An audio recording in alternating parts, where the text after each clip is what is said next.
Okay, so we're going to go over how to adjust play on the Sur-Ron pedal kit. Sometimes this might have a little play back and forth, and we're just going to go over how to adjust that. So the first thing you're going to want to do is you're going to want to remove the cranks, and you're going to need a crank arm puller for that, pretty standard part. So once that's removed, you're going to want to remove the lock ring.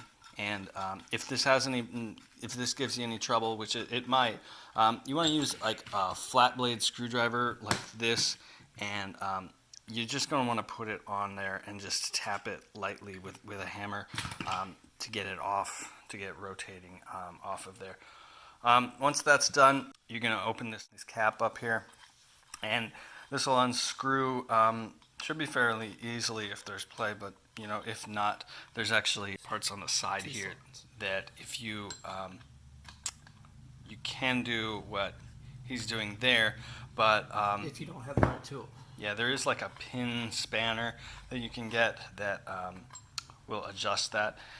Anyway, so this is probably all going to be loose anyway, so you're going to want to, you know, remove that. You're going to want to clean that. You're going to want to, if there's any dirt in there, you're going to want to open that up, remove all the dirt, and you know, on this grease, you know, you're going to want to rinse all that off with a hose, that sort of thing, and you know, put some Mobile 28 grease on there, since that's a much better grease, and you're just going to put it back in. Thread this back on. This is the cap or the race, depending on what you might think of it as.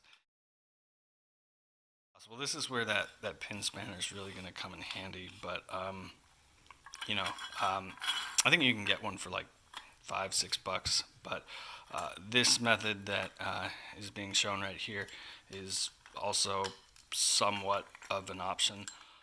Another option might be to take a rag like this and you know, an adjustable wrench like that, and wrap the rag around the threads, and clamp this on there and really just tighten it down. Explained very well. So when it gets too tight like this, you want to back it off a little bit, and then put on your lock nut. When it spins freely like this, that's good.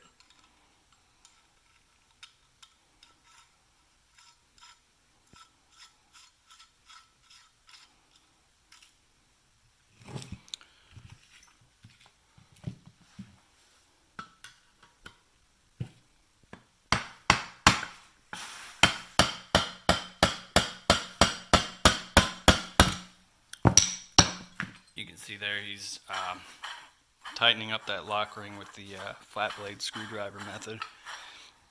So it's looking so far so good. At this point, we're just about ready to put on the sprocket. And what you want to do here as far as this sprocket is you want this to be aligned with the flat part of the spindle when you put it on, and you don't want this to be, you don't want this part to be contacting this part. If it is, it's going to bind up. And if you don't have these pinch bolts lined up with the flat part of this spindle, it's also going to bind up. So you really need to keep these two things in mind when you're putting this back on. Otherwise, it's absolutely going to bind up and it's not going to work. So, and you know, keep in mind as well, when you're putting this on, if, you know, once you have this on here, you don't want it to a certain point that it's going to be touching that bracket, and you want this to be at the point where it's going to be lined up with the sprocket on the motor itself. So this is just a test fit to show you how this is done, but you can see where it's lined up with the flat part of the spindle, and you know, so far so good. You can see that it's spinning really nicely. Everything's lubed up really nicely, and it's not binding up, which, you know, once you start tightening up the pinch bolts, you could definitely see that it would bind up almost immediately. So definitely something to keep in mind as far as that. with these pinch bolts, you are going to want to set it at a certain amount. And it'll be pretty easy to see what that amount is. Just Now it's on there. all right, good to go. You want to have a gap in between here too. This does not screw into here, even though that it possibly can from the cup on the other side. You do not want that. You want to have a gap in there, and you want to leave these kind of loose relatively so you can line it up with the drive. Okay, so we've got this mounted back up on here, and at this point, it's looking good as far as getting it mounted, but as you can see, it's off by about 3 mil or so. So We're gonna push it in.